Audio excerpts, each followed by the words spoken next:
बेटी जैसी कोई नहीं। गांव बिशनपुर की गलियां अब भी कच्ची थीं, लेकिन वहां के लोग दिल से बड़े मजबूत थे।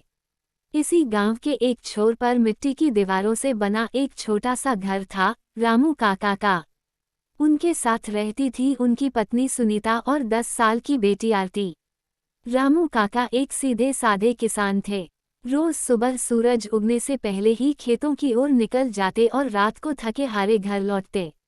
सुनीता जी घर में सिलाई का काम करती, कभी कभार गांव की औरतों को कढ़ाई भी सिखाती। आरती उन दोनों की इकलौती संतान थी। नटखट भी थी, समझदार भी, और हद से ज्यादा संवेदनशील। उसके चेहरे पर हमेशा मुस्कान रहती, लेकिन आंखों में गहराई इतनी थी कि हर बात समझ जाती। सपनों की एक छोटी सी दुनिया। आरती को पढ़ाई से बहुत लगाव था। उसका सपना था कि वो एक दिन अध्यापिका बने, ताकि गांव की और भी बच्चियों को पढ़ा सके, जो घर के कामों में फंसी रह जाती या जिन्हें स्कूल भेजा ही नहीं जाता। हर दिन स्कूल से आकर वह अपनी गुड़िया को बैठाकर पढ़ाती। दीवार पर पुराने अखबार चिपकाकर क्लासरूम बनाया था। माँ बाप तो उसकी मासूमियत पर मुस्कुराते, पर दिल से गर्व महसूस करते। तूफान की दस्तक। एक शाम आसमान में काले बादल घिर आए। बिजली चमकने लगी और तेज आंधी चलने लगी। फिर शुरू हुई मूसलाधार बारिश, जो थमने का नाम ही नहीं ले रही थी। रात भर में गांव की नदियां उफान पर आ गईं और कई खेत पानी में डूब गए। रामू काका की मेहनत की फसल, जो आने वाले 3 महीनों का सहारा थी, पूरी तरह नष्ट हो चुकी थी। अगली सुबह जब वे खेत से लौटे तो उनके चेहरे पर निराशा साफ झलक रही थी। अब क्या करेंगे, सुनीता? उन्होंने कहा। खाली हाथ रह गए। आरती की किताबों के पैसे भी नहीं बचे। सुनीता ने आहिस्ता से कहा, जो होगा देखा जाएगा। पहले 2 वक्त की रोटी का इंतजाम करें। ये बात आरती ने रसोई के कोने से सुन ली।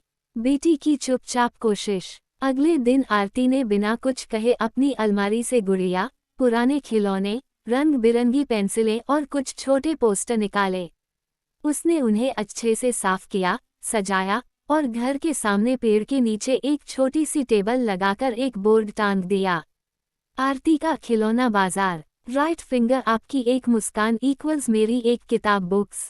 शुरू में लोग हंसने लगे, अरे बच्ची क्या कर रही है। लेकिन जब उन्होंने उसकी आंखों की सच्चाई देखी, तो हंसी आदर में बदल गई। रामू काका जब खेत से लौटे तो देखा कि एक बुजुर्ग दादी एक गुड़िया ले जा रही हैं और उसके बदले एक 10 रुपए का नोट टेबल पर रख गई हैं। ये क्या हो रहा है? उन्होंने हैरानी से पूछा। आरती ने मुस्कराकर कहा, बाबा, मैं भी तो कुछ कर सकती हूँ ना। रामू काका कुछ बोल नहीं पाए। आंखों से आंसू बह निकले, पर दिल गर्व से भर गया। गांव की भावना। धीरे धीरे गांव के लोग खुद आने लगे। कोई पुराने कपड़े लाया, कोई किताबें, कोई पेंसिल बॉक्स। कोई कहता, इस खिलौने के बदले ये 50 रुपए रख लो।